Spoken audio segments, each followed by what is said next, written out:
Good to be with you again. This week we've celebrated a lot of heroes of the church, great saints.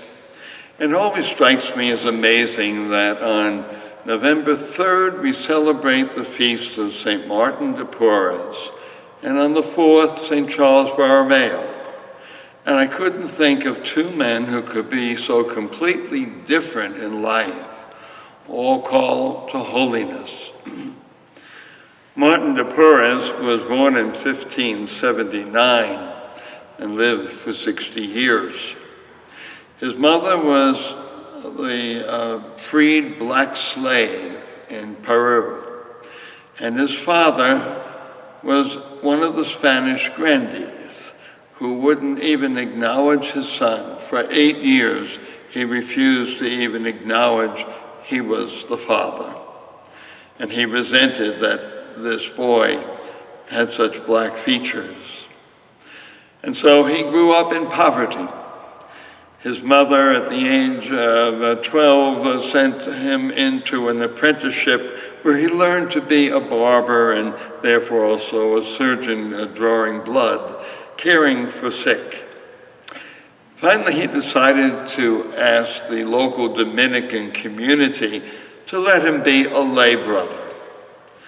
And after about 10 years, the community asked him, after seeing his holiness, his penance, his charity, his humility, they begged him to join the community as a religious brother, to take the vows of the Dominican order. And so he continued through his life, overcoming evil with goodness, describing himself as simply a slave of Christ, a slave to the community, reaching out to bring God's consolation and help to poor people, to the suffering, to others like him who were rejected by the white community and the black community. Yes, Martin de Porres had grown up as the poorest of the poor. But on November 4th, we celebrate Charles Borromeo, who was born, as you might say, with a silver spoon in his mouth. He was born in 1538 in northern Italy to the famous noble family of the Borromeos, and they were related to the Medicis in Florence. Indeed, as he grew up, his uncle became Pope Pius IV, who made him a cardinal even while he was a teenager. Such things were common in those days, unfortunately, and brought a great deal of trouble and sorrow on the church. He was still a student. His family was encouraging him, please, to marry, but he finally decided to become a priest.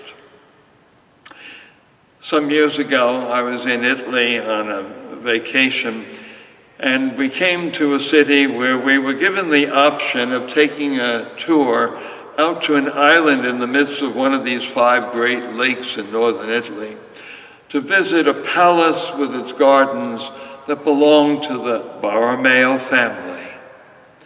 And as we toured that island, the guide told us all the lands you can see all around this great lake once belonged to the Borromeo family. Charles could have had it all, could have lived a life of luxury, and with a title of cardinal could have just sat back and enjoyed luxuries. But no, he chose to become a priest. The Pope made him even Secretary of State to help him, and so he was able to encourage the Pope to reconvene the Council of Trent. It had met for some 3 times over a period of 18 years in response to the Protestant Reformation, but it had not completed its work. And so Charles became the great reforming spirit behind that council, bringing it to a great completion and doing so much to reform and renew the Catholic Church at that difficult time. He became its secretary and recorded many of the decisions and speeches of the council, but put its spirit and its action into practice. He was appointed the Bishop of Milan, the largest city of northern Italy, and so began the reform of that diocese, gave so much inspiration to other bishops and priests to really pour out their lives in loving service to Christ and his people. In 1584, a great epidemic had hit Milan and much of Europe, and once again, he continued to serve the sick and the needy, going out to them, bringing them food, medicine, and so contracting the disease himself and dying at the age of 46. No wonder he has become a great patron saint for Catholic priests and bishops. No wonder the seminary in Philadelphia, as well as in Baltimore, were named in honor of St. Charles. Charles, so rich, could have enjoyed a life of luxury. Martin, born in absolute poverty, rejected by so many people. I don't think two men could be more different in the state of life they found themselves in. But each of them responded to the call of Jesus to pour out their lives in serving him and his people. What great heroes of faith we have.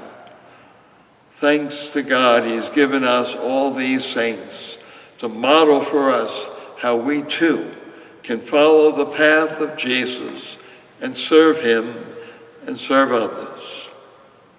Thank you again, and God bless you. God bless your family, and God bless our nation in this very difficult time.